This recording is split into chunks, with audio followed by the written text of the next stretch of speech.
নমস্কাৰ নিউজ কেন ষ্টুডিঅ'ত মৰস্মিতা গোস্বামী মহানগৰীৰ পশ্চিম বৰাগাঁৱত এক চাঞ্চল্যকৰ হত্যাকাণ্ড এটা কোঠাৰ ভিতৰত উদ্ধাৰ এগৰাকী মহিলাৰ মৃতদেহ ক্ষতবিক্ষত অৱস্থাত উদ্ধাৰ কৰা হৈছে আন্তিমা গুপ্তা নামৰ মহিলাগৰাকীৰ মৃতদেহ বুধবাৰে মহিলাগৰাকীৰ স্বামী সন্তোষ গুপ্তাই তেওঁৰ পত্নী নিখোজ হোৱা বুলি জনাইছিল গড়চুক আৰক্ষীক স্বামী সন্তোষ গুপ্তাই পত্নীক পৰিকল্পিতভাৱে হত্যা কৰি নাটকীয় ৰূপ দিবলৈ প্ৰচেষ্টা চলোৱাৰ সন্দেহ কৰা হৈছে সন্তোষ গুপ্তাই পত্নী আন্তিমা গুপ্তাক হত্যা কৰি মৃতদেহটো লুকুৱাই ৰাখিছিল ভাড়াতীয়া হিচাপে থকা দেৱজানী দাস নামৰ মহিলাগৰাকীৰ ৰান্ধনী ঘৰত নিশা দেৱজানী দাসে গড়চুক আৰক্ষী থানাত হাজিৰ হৈ তেওঁলোকৰ ৰান্ধনী ঘৰত সন্তোষ গুপ্তাই তেওঁৰ পত্নীৰ মৃতদেহটো লুকুৱাই ৰখাৰ কথা অৱগত কৰিছিল সন্তোষ গুপ্তাই হত্যাকাণ্ডৰ ঘটনাটো লুকুৱাই ৰাখিবলৈ নিৰ্দেশ দিছিল দেৱজানী দাসক নিশা ঘটনাস্থলীৰ পৰা আৰক্ষীয়ে উদ্ধাৰ কৰিছে মৃতদেহটোৰ লগতে এটা মোবাইল ফোন আৰক্ষীয়ে সোধা পোছাৰ বাবে আটক কৰিছে দেৱজানী দাস আৰু তেওঁৰ স্বামীক ইতিমধ্যে গ্ৰেপ্তাৰ কৰা হৈছে সন্তোষ গুপ্তাক ধৃত সন্তোষ গুপ্তা পেছাত এগৰাকী চাৰ্টাৰ একাউণ্টেণ্ট সন্তোষ গুপ্তাৰ বন্ধু ৰাজেশ গুপ্তা আৰু নামৰ আন এজনকো ইতিমধ্যে আটক কৰা হৈছে হত্যাৰ সময়ত ৰাজেশ গুপ্তাই সহযোগ কৰাৰ অভিযোগ উত্থাপন হৈছে আন্তিমা গুপ্তাৰ সৈতে বিবাহপাশত আবদ্ধ হোৱাৰ 7 বছৰ হৈছিল যদিও তেওঁলোক আছিল নিঃসন্তান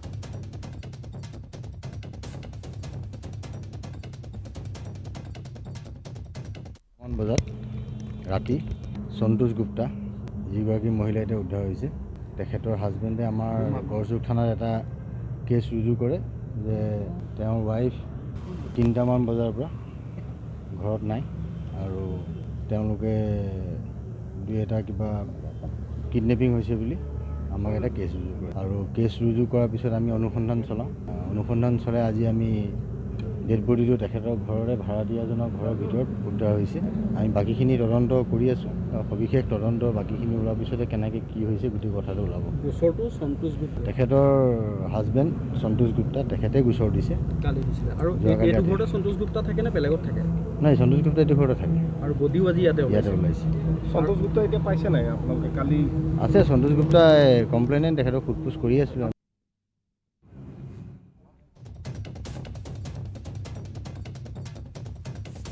আৰু ইতিমধ্যে সন্তোষ গুপ্তা নামৰ যিগৰাকী ব্যক্তি তেওঁৰ পত্নীৰে আচলতে মৃত্যু হৈছে আৰু ইতিমধ্যে অভিযোগ উত্থাপন হৈছে যে সন্তোষ গুপ্তাই ইতিমধ্যেই হত্যা কৰিছে আন্তিমা গুপ্তা নামৰ নিজৰ পত্নীক আৰু 7 বছৰ তেওঁলোকৰ আছিল সংসাৰ আৰু 7 বছৰ পাছত কি কথালৈ আচলতে মতানৈক্য হ'ল বা কি কথালৈ তেওঁলোকৰ কাজিয়াৰ সূত্ৰপাত হ'ল সেয়া এতিয়ালৈকে জানিব পৰা হোৱা নাই কিন্তু ৰাজেশ গুপ্তা নামৰ আন এগৰাকী ব্যক্তিয়েও সন্তোষ গুপ্তাক সহযোগ কৰা বুলি জানিব পৰা গৈছে হত্যাকাণ্ডটোত আৰু ইতিমধ্যে আমি জনাইছোঁ যে ধীৰাণপাৰা আৰু বৰাগাঁৱৰ যি নৃশংস হত্যাকাণ্ড সেই হত্যাকাণ্ডত ইতিমধ্যে অভিযোগ উত্থাপন হৈছে যে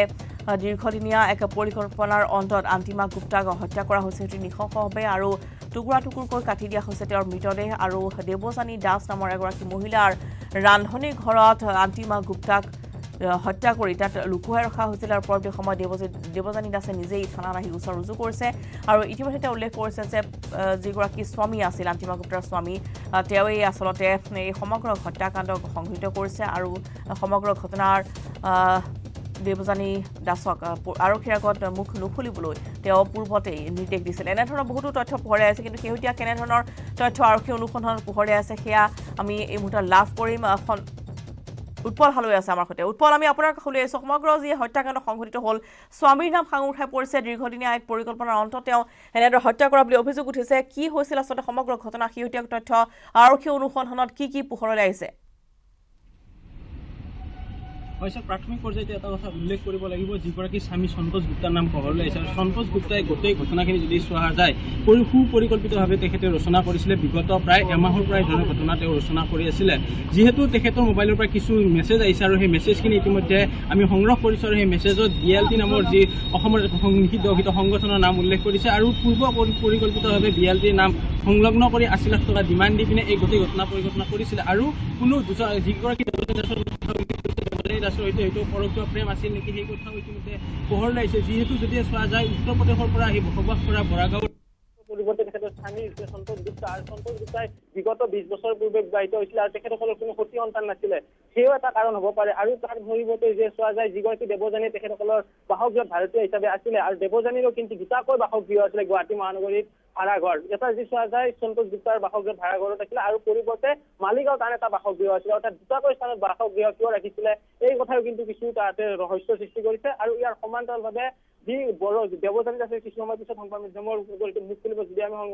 তেখেতৰ পৰা মন্তব্য ল'বলৈ চেষ্টা কৰিম। তেখেতে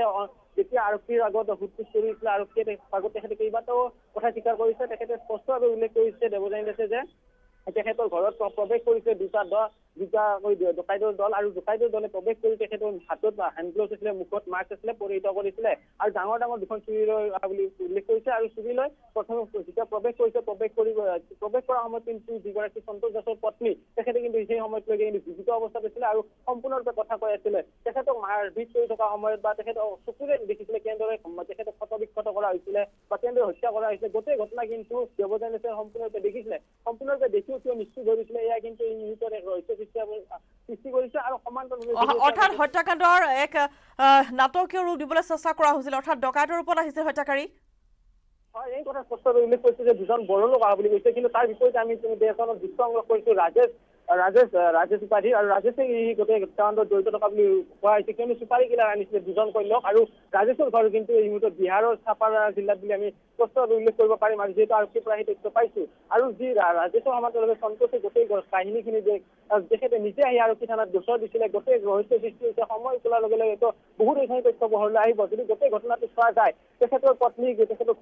ঘৰৰ পৰা উলিয়াই আনি দেৱযানীৰ বাসগৃহলৈ লৈ যোৱা হৈছিলে আৰু দেৱযানীৰ সন্মুখতে ক্ষতবিক্ষত কৰা হৈছিলে, হত্যাকাণ্ড কৰা হৈছিলে। কিন্তু দেৱযানী কিয় নিশ্চুপ হৈ ৰৈছিলে সেয়া কিন্তু সম্পূৰ্ণৰূপে এই মুহূৰ্তত ৰহস্য আৱদ্ধত সোমাই পৰিছে। আৰু দেৱযানীয়ে যি সময় উল্লেখ কৰিছিলে আৰক্ষীৰ সন্মুখত যে দুখনকৈ ডাঙৰ ডাঙৰ চুৰি আনিছিলে, মুখত মাস্ক পৰিহিত দুজনকৈ যুৱক আহিছিলে আৰু এজন লোকে হাফ পেণ্ট পৰিহিত অৱস্থাত আছিলে। আৰু যদিও ৰাজেশ এই মুহূৰ্তত যিহেতু গ্ৰেপ্তাৰ কৰা হৈছে তেখেতৰ লগত থকা সন্তোষ দাসৰ লগত থকা ৰাজেশ থাকে ফেঞ্চি বজাৰত। কিন্তু বিগত সময়ছোৱাত তেখেতে কোনো ধৰণৰ তেখেতৰ লগত যোগাযোগ নাছিলে। কিন্তু যোৱাকালি বা পৰহি সন্ধিয়াৰ পৰা কিয় সেই বাসগৃহটোত আছিলে সেই কথাই কিন্তু এতিয়া ৰহস্যৰ আৱদ্ধ সৃষ্টি কৰিছে। যিহেতু এটা মেছেজ আহিছিলে অঞ্জু অৰ্থাৎ তেখেতৰ পত্নীৰ পৰা অন্তিমা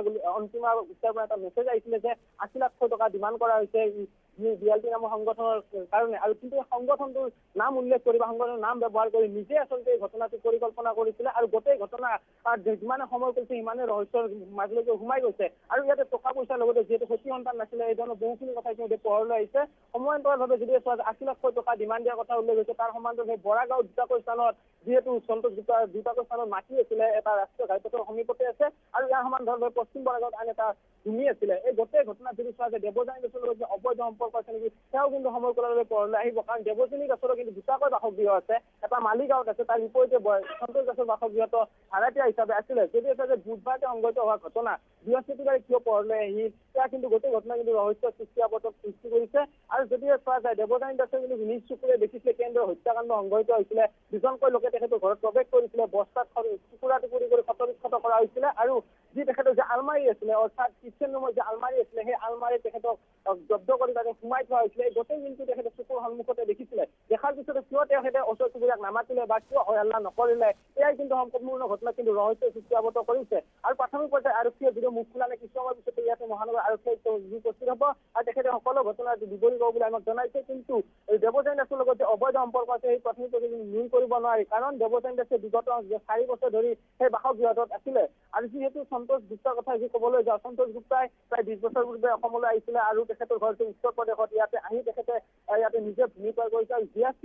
কৰ্মচাৰী হিচাপে কাম কৰিছিলে। অৰ্থাৎ তেখেতে নিজে এটা বাসগৃহত কাৰ্যালয় খুলি লৈছিলে আৰু যি ধৰণৰ টেক্সৰ ৰিটাৰ্ণ কৰিব লাগে সেই ধৰণৰ কাম কাজখিনি তেখেতে কৰিছিলে। আৰু যেতিয়া আমি এই মুহূৰ্তত যিহেতু কিছু সময় পূৰ্বে সন্তোষ গুপ্তাক লগ কৰি পাইছিলোঁ বা তেখেতৰ পৰা জানিব বিচাৰিছিল তেখেতে কিন্তু কোনো কথা খোলা নাই। কিন্তু তেখেতৰ পত্নী ঢুকুৱা হিচাপে যি ধৰণৰ দুখ কৰিব লাগিছে তেখেতৰ মুখত কিন্তু তেনেধৰণৰ কোনো এক বিৰাঙা নাই। তাৰ বিপৰীতে কিন্তু তেখেতে গোটেই ঘটনা সংঘটিত কৰিছে। আৰু কিছু সময়ৰ পিছতে আৰক্ষীয়ে ক্ষতবিক্ষত মৃতদেহটো ইয়াৰ পৰা লৈ যাব মৰণোত্তৰ পৰীক্ষাৰ বাবে। আৰু নিশাৰ ভাগতে সংঘটিত এই ঘটনা কিন্তু সম্পূৰ্ণভাৱে চাঞ্চল্য সৃষ্টি কৰিছে। নিশ্চয়কৈ উৎপল চাঞ্চল্যৰ সৃষ্টি হৈছে। উৎপল দেখিবলৈ পোৱা গৈছে যে এক হত্যাকাণ্ড আৰু ৮০ লাখ টকাৰ কথা যি আপুনি উল্লেখ কৰিছে আৰু সন্তোষ গুপ্তাৰ মোবাইললৈ মেছেজ আহিছিল। গতিকে সেইখিনি টকা কিয় দাবী কৰা হৈছিল সেই সন্দৰ্ভত কিবা জানিব পৰা গৈছে নেকি? যিহেতু আপুনি এটা নিষিদ্ধ সংগঠনৰ কথা উল্লেখ কৰিছে। সমান্তৰালভাৱে ২০ বছৰ পূৰ্বে তেওঁ আহি ইয়াত কি কৰ্মসূত্ৰে আছিল বসবাস কৰি আছিল?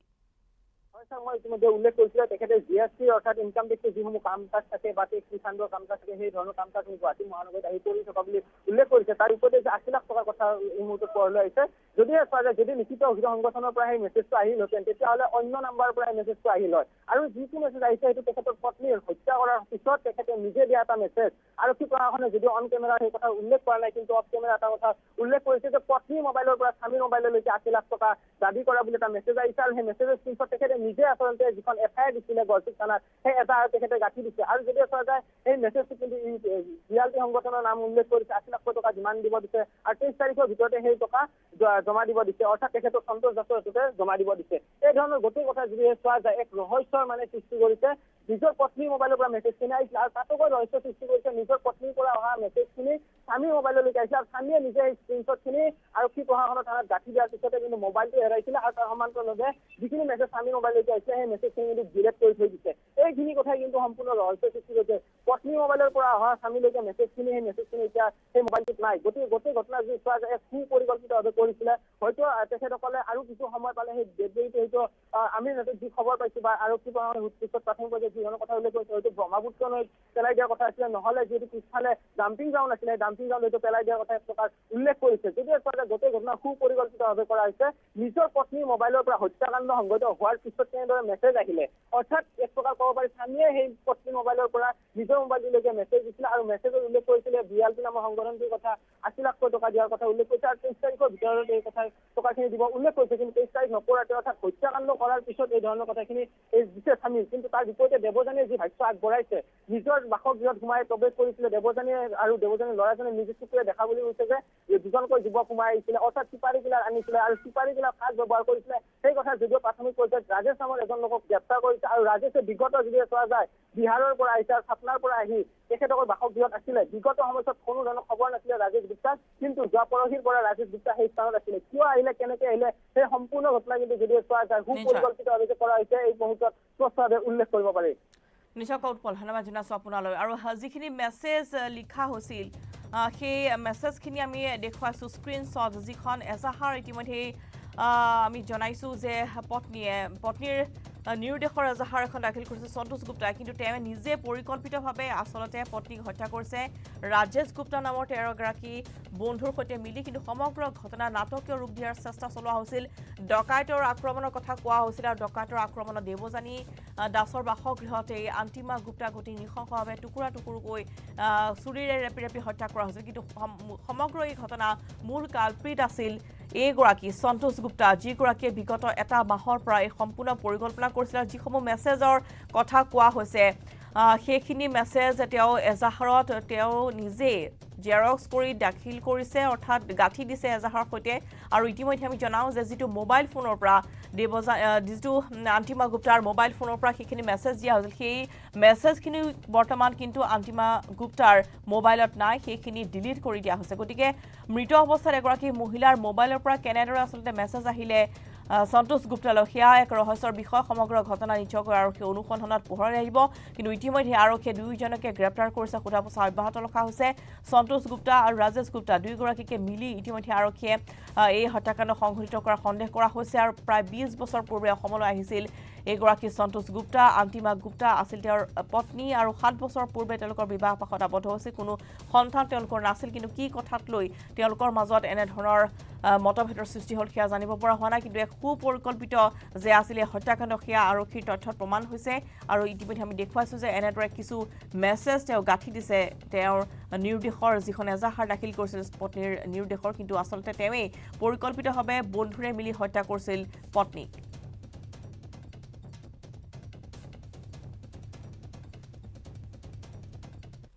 খবৰ মিলি যাম নিউজখনৰ সময় হৈছে এটি বাণিজ্যিক বিৰতিৰ মই ব্যৱহাৰ কৰোঁ আটাইতকৈ সবল আৰু সতেজ চিমেণ্ট সূৰ্যা চিমেণ্ট অটুট ঘৰ অটুট অসম নিউজ হেডলাইন আগবঢ়াইছে পেট চফা আয়ুৰ্বেদিক চূৰণ পেট চফা প্ৰতিদিনে মজা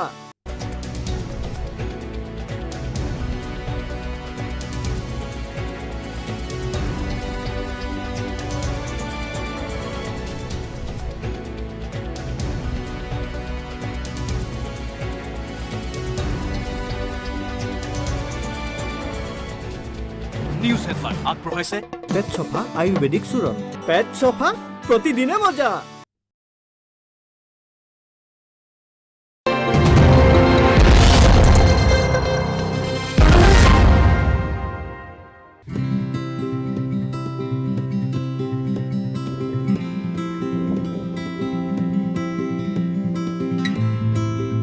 নলবাৰী জিলাৰ মাজু শিৰালত বিৰিনা ফাৰ্মাৰ্ছ ক্লাবে ৭০ বিঘা মাটিত কৰা ৰঙালাও খেতিৰ উৎপাদিত ৰঙালাও মঙলবাৰে বিক্ৰীৰ বাবে শুভাৰম্ভণি কৰা হয়। পাগলাদিয়া নৈৰ পাৰত বালিচহীয়া মাটিত আগতীয়াকৈ কৰা এই ৰঙালাওৰ খেতিৰ উৎপাদিত ৰঙালাও বিক্ৰী কাৰ্যসূচীৰ শুভাৰম্ভণি কৰে নলবাৰী জিলাৰ উপায়ুক্ত গীতিমণি ফুকনে। মজিদ চৌধুৰীয়ে আঁত ধৰা বিক্ৰীৰ শুভাৰম্ভণি অনুষ্ঠানটোত উদ্যান শস্য মহাবিদ্যালয়ৰ অধ্যক্ষ ডক্টৰ মৃদুল ডেকা, কৃষি বিভাগৰ সহকাৰী সঞ্চালক যোগেশ্বৰ ৰাজমেধি, নলবাৰী কৃষি বিজ্ঞান কেন্দ্ৰৰ মুৰব্বী মানসী চক্ৰৱৰ্তী, ঘগ্ৰাপাৰ ৰাজহ চক্ৰৰ চক্ৰ বিষয়া মনীষা কলিতা, মহকুমা কৃষি বিষয়া কুমুদ হালৈ, নলবাৰী কৃষি বিজ্ঞান কেন্দ্ৰৰ বিষয়বস্তু বিশেষজ্ঞ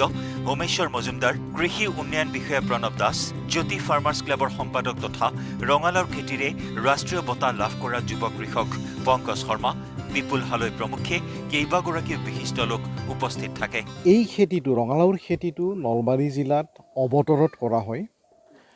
এইটো সাধাৰণতে ৰঙালাও খেতিবিলাক ৰবি শস্য হিচাপে অক্টোবৰ বা নৱেম্বৰ মাহত কৰা হয় আৰু এইটো আগুৱাই আনি নলবাৰী জিলাত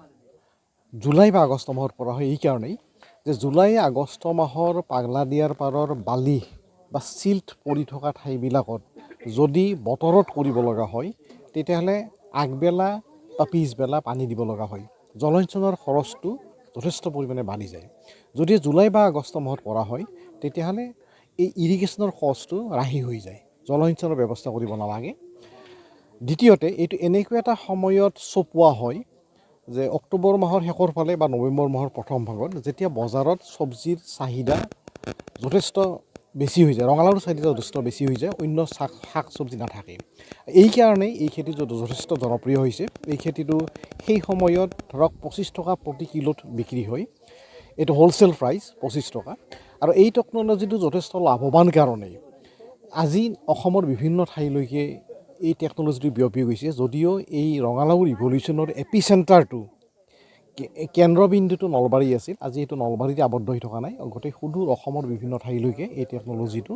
বিয়পি গৈছে আৰু যথেষ্ট জনপ্ৰিয় হৈছে। আৰু বহুত ডেকা ল'ৰা এই খেতিটো কৰিবলৈকে আগবাঢ়ি আহিছে। আৰু নলবাৰী জিলাত ইতিমধ্যে বহুত কেইখন সৰু বৰ ফাৰ্ম গঢ় লৈ উঠিছে ৰঙালাও কৰাৰ কাৰণে, আৰু কৃষিৰ অৰ্থনীতিত যথেষ্ট পৰিমাণে অৰিহণা যোগাইছে। আৰু বহুত উঠি অহা ডেকা ল'ৰা ইয়াৰ জৰিয়তে সংস্থাপিত হৈছে। ই এটা সঁচাকৈ এটা আশা ৰেঙনি জিলাখনলৈকে বা ৰাজ্যখনলৈকে কঢ়িয়াই আনিছে। উল্লেখযোগ্য যে বিৰিনা ফাৰ্মাৰ্ছ ক্লাবে ৭০ বিঘা মাটিত আগতীয়াকৈ কৰা ৰঙালাও খেতিৰ প্ৰথম পৰ্যায়ত প্ৰায় ৭০ কুইণ্টল ৰঙালাও বিক্ৰী কৰা হয়। প্ৰতি কুইণ্টলত ২১০০ টকাকৈ পাইকাৰী দৰত এই ৰঙালাও বিক্ৰী কৰা বিৰিনা ফাৰ্মাৰ্ছ ক্লাবে এই ৰঙালাও খেতিৰে ১৫ লাখ টকা উপাৰ্জনৰ লক্ষ্য লৈছে। ৭০ বিঘা মাটিত যি ৰঙালাও উৎপাদন হৈছিলে, সেই ৰঙালাও উৎপাদিত ৰঙালাওখিনি আজি প্ৰথমবাৰৰ কাৰণে তেওঁলোকে মাৰ্কেটত কৰিছে, বেচিবলৈ ওলাইছে। আৰু এইটো আমাৰ নলবাৰীৰ বাসিন্দাৰ কাৰণে, আমাৰ সকলোৰে কাৰণে বিৰাটেই গৰ্বৰ কথা। কাৰণ আমি অসমখন এখন এগ্ৰিকালচাৰ বেছ ছ'চাইটি, কিন্তু সেই যি এগ্ৰিকালচাৰ বেছ ছ'চাইটি হয় যদিও আমি আমাৰ প্ৰডাকশ্যনখিনি বাহিৰত বহুত কমেহে বেচিব পাৰোঁ। কিন্তু এয়াৰ খেতি আজি কৰি তেওঁলোকে য'ত বৰপেটাত বেচি পেলাই থ্ৰু বৰপেটা তেওঁলোকে নেপাল পঠিয়াব ওলাইছে। আৰু ইন দ্য ফিউচাৰ প্ৰচেছ তেওঁলোকে এইখিনি ফৰেইন কাণ্ট্ৰিৰ লগত ডাইৰেক্ট ডিল কৰি পেলাই এখন মাৰ্কেট বনাব ওলাইছে। সেইটো খুবেই সুখবৰ, কাৰণ আজি যিহেতু তেওঁলোকে এইটো ষ্টাৰ্ট কৰিছে, কাইলৈ ইয়াৰ পৰা বাকী অসমৰ যিখিনি ৰাইজ আছে তেওঁলোকেও এখন মাৰ্কেট লিংক পাবলৈ ইয়াৰ পৰা সুবিধা পাব বুলি মই আশা কৰিছোঁ। প্ৰগতিশীল কৃষক ছাইদুৰ ৰহমান, মৃণাল শৰ্মা, উৎপল ভাগৱতী, বিনয় বড়ো, দেনা বড়ো আৰু হেমন্ত বড়োই গঢ়ি তোলা এই পামখনত ৰঙালাওৰ খেতিৰ লগতে ৭ বিঘা মাটিত জাতিলাও, ১৫ বিঘা মাটিত উন্নত জাতৰ ধান খেতিৰ উপৰি কুঁহিয়াৰ, বগৰী, আম, লেচু, নেমুটেঙা, ৰজনীগন্ধা ফুল, কল আদিকে ধৰি মুঠ ১২০ বিঘা মাটিত পাম খেতি গঢ়ি তুলিছে।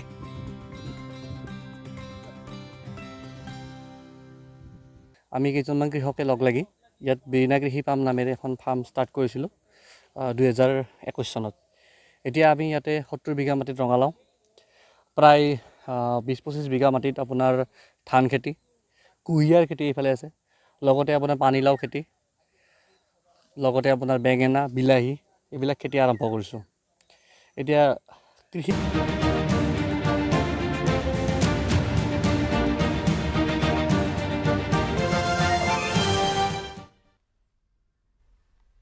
বাতৰিৰ মাজলৈ গুৱাহাটীত ধীৰেণপাৰা ডকাইতিৰ ঘটনাত আৰু দুজনক কৰা হৈছে গ্ৰেপ্তাৰ বাক্সা জিলাৰ পৰা গ্ৰেপ্তাৰ কৰা হৈছে ডকাইতি কাণ্ডৰ মূল অভিযুক্তক ধৃত অমৰজ্যোতি শৰণীয়া আৰু জমিন বড়ো ঘটনাৰ পিছৰ পৰা পলাতক হৈ আছিল দুই অভিযুক্ত বিশেষ গোটে তদন্ত কৰি আছে ডকাইতি কাণ্ডৰ ক্ৰাইম ব্ৰাঞ্চৰ এজন বিষয়াক অন্তৰ্ভুক্ত কৰা হৈছে বিশেষ গোটটোত আৰু ইতিমধ্যে আমি জনাইছো যে দুজনকৈ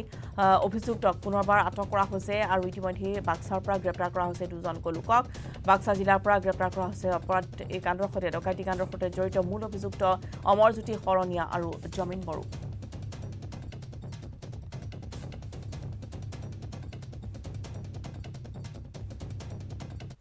অত্যাধুনিক AK-47 অথবা 9mm পিষ্টল নহয় আনন্দ মিশ্ৰ বাহিনীৰ সৈতে এবাৰ হাতে হাতে ধনুকাৰ আৰু জাঠিজোং নগাঁও আৰক্ষী চাউনীত ব্যতিক্ৰমী ৰূপত দেখা গ'ল আৰক্ষীৰ জোৱানসকলক পিছে কোনো আইন শৃংখলা ৰক্ষাৰ বাবে নহয় অসমীয়া ভাওনাৰ বাবেহে নগাঁও আৰক্ষীৰ নতুন ৰূপ প্ৰতি বছৰে লক্ষ্মী পূজাৰ পিছদিনা নগাঁও আৰক্ষীয়ে অনুষ্ঠিত কৰি আহিছে অসমীয়া ভাওনা এইবাৰ নগাঁও আৰক্ষীৰ জোৱানসকলে মঞ্চস্থ কৰিলে অশ্বকৰ্মা বধ নামৰ অংকীয়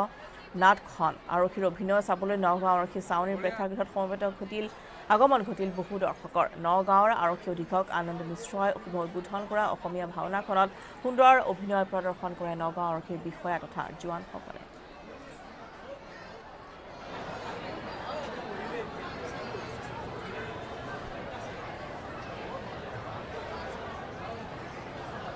এইটো আমাৰ ট্ৰেডিশ্যন হয় ইয়াত আমাৰ পুলিচ ৰিজাৰ্ভত প্ৰত্যেক বছৰ এইটো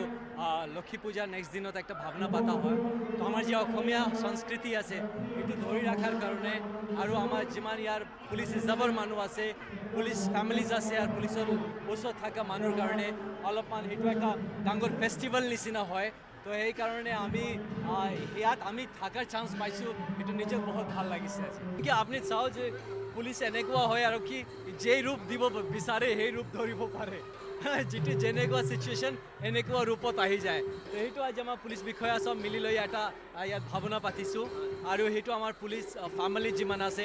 আমাৰ আৰক্ষী যি আছে তাৰ কাৰণে একটা স্ফূৰ্তিৰ কৰাৰ নিচিনা হ'ল অলপমান আৰু কামৰ ভিতৰত এটা সংস্কৃতিটো নিজৰ ট্ৰেডিশ্যনটো ধৰি ৰখা আমাৰ যে পুলিচ পৰিবাৰৰ সব সৰু সৰু বাচ্চাগুলি আছে তাৰ কাৰণে একটা শিক্ষাও হ'ব আৰু আমাৰ যে ৰুটছটো থাকিব যেটো সাংস্কৃতিক ৰুটছ সেইটো মজবুত হৈ থাকে সেইটো চেষ্টা একটা সৰুকে চেষ্টা আমি কৰি আছোঁ ইয়াত এইটো নগাঁও আৰক্ষী চাউনীত এইটো প্ৰত্যেক বছৰেই হয় তো এইটো আজি আমিও থকা চান্স পাইছোঁ এইটো বহুত ধন্য মহসুস কৰি আছোঁ আৰু ইয়াৰ লগত সময় আছে নিউজখনৰ পৰা এটা বিদায় লোৱাৰ নমস্কাৰ মই ব্যৱহাৰ কৰোঁ আটাইতকৈ সবল আৰু সতেজ cement Surya cement Surya cement অটুট ঘৰ অটুট অসম নিউজ হেডলাইন আগবঢ়াইছে পেট চফা আয়ুৰ্বেদিক চূৰণ পেট চফা প্ৰতিদিনে মজা